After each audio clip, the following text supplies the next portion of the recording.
Bonjour tout le monde et bienvenue sur ma chaîne. Aujourd'hui, nous allons parler de quelque chose que chacun de vous ou chacun de nous a au moins expérimenté une fois dans sa vie. Il s'agit de l'envie des autres, à ne pas confondre avec la jalousie. La jalousie est le sentiment de perdre, le sentiment qu'on a lorsqu'on a peur de perdre quelque chose qu'on aime. L'envie, quant à elle, est le sentiment que l'on ressent lorsqu'on veut posséder quelque chose que quelqu'un d'autre a. La définition ainsi faite, nous allons nous revenir à l'idée essentielle de cette vidéo qui est l'envie. Comment gérer l'envie des autres? C'est un sentiment, c'est une situation qui est difficile à gérer, que ce soit dans nos relations, que ce soit au travail, que ce soit en famille, où que nous soyons, nous avons peut-être un jour rencontré une situation où nous avons en face de nous quelqu'un qui est très envieuse de nous. Alors, comment pouvoir gérer ce type de situation? Je vais vous donner quelques astuces dans cette vidéo. À tout de suite. L'envie provient souvent lorsque quelqu'un ressent un manque ou une insatisfaction par rapport à sa propre vie et projette donc ses sentiments sur vous. C'est quelque chose qui peut véritablement nuire à votre relation. Alors, comment faire lorsque vous êtes dans une situation où vous avez en face de vous quelqu'un qui est très envieuse? Le conseil que je vais vous donner est d'abord, premièrement, de ne pas répondre personnellement à cette personne. Vous devez garder à l'esprit que le sentiment ou alors toutes les actions que cette personne peut intenter contre vous, en réalité, ce n'est que le reflet, ce n'est que la résultante de ses propres insécurités et de ses propres manques. Alors, ce n'est pas tant par rapport à quelque chose que vous ayez fait ou pas, c'est par rapport intrinsèquement à cette personne et à ses tourments.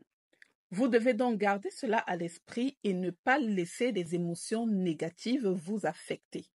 Le deuxième conseil que je souhaiterais vous donner est que vous devez tout le temps garder une attitude reconnaissante, humble, reconnaissante et pas du tout arrogante. Vous avez en face de vous quelqu'un qui a déjà des propres insécurités, une personne qui désire avoir ce que vous avez. Ça veut dire que cette personne, quelque part, pense que vous avez réussi là où elle n'y arrive pas.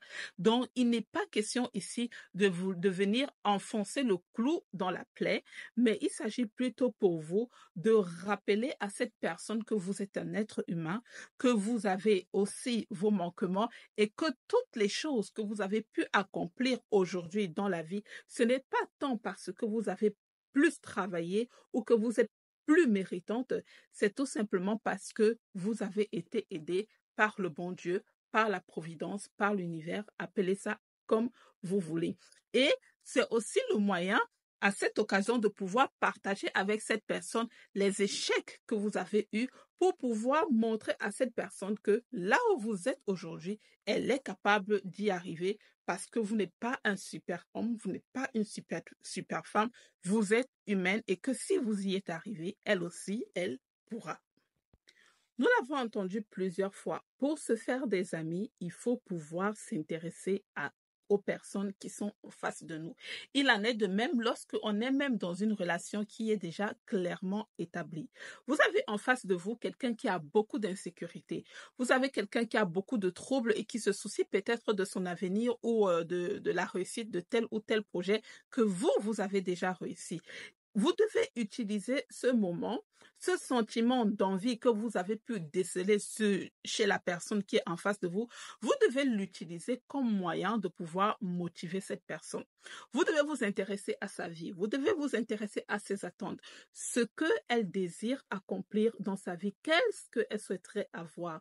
Et en vous y intéressant, vous devez aider. Si, bien évidemment, si c'est une personne de qui vous êtes proche, si c'est une personne vraiment que vous affectionnez, plutôt que de partir et d'entrer dans des grands conflits et d'entrer dans de grandes discussions, vous devez juste montrer de l'intérêt à cette personne et lui donner de la force, comme je le dis chaque fois, et de lui montrer que elle aussi, elle est capable d'accomplir de grandes choses. Et c'est uniquement comme ça que vous allez pouvoir réussir à atténuer ce sentiment d'envie que cette personne ressent vis-à-vis de vous. Bien évidemment, comme je l'ai dit, les conseils que je vous ai donnés, c'est des conseils que vous pouvez appliquer lorsque la personne que vous avez en face de vous est une personne proche de vous que vous aimez particulièrement et lorsque le sentiment qu'elle peut avoir n'est pas quelque chose de toxique parce qu'en tant qu'être humain, il est normal d'avoir cette envie. Lorsqu'on voit quelqu'un qui a quelque chose de bien et qu'on souhaitera avoir, il est normal d'avoir ce sentiment tant qu'il n'est pas toxique.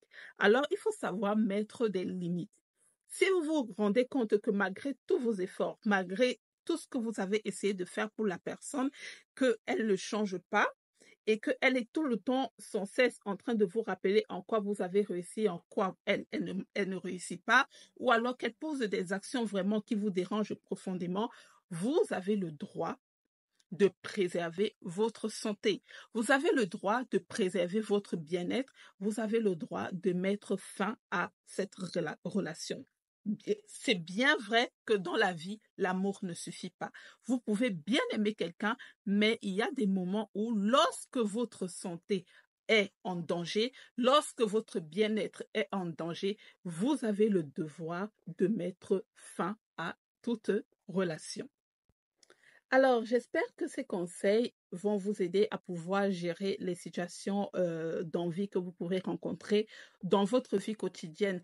N'oubliez pas, le plus important pour vous, c'est votre paix intérieure. D'accord?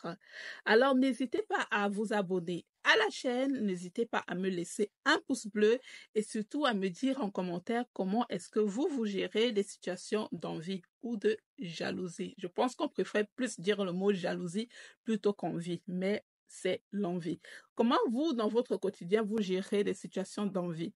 Est-ce que vous avez des histoires à partager, des histoires vraiment très, très... Si vous voulez que je raconte votre histoire, peut-être qui est en lien avec cette vidéo, je pourrais faire une story time pour vous. N'hésitez donc pas à me laisser un commentaire et je me ferai un plaisir de partager votre histoire. Si vous avez d'autres sujets que vous souhaitez que je traite dans le cadre des vidéos, n'hésitez surtout pas à me laisser en commentaire et puis moi je vous dis à très bientôt. Ciao, bisous.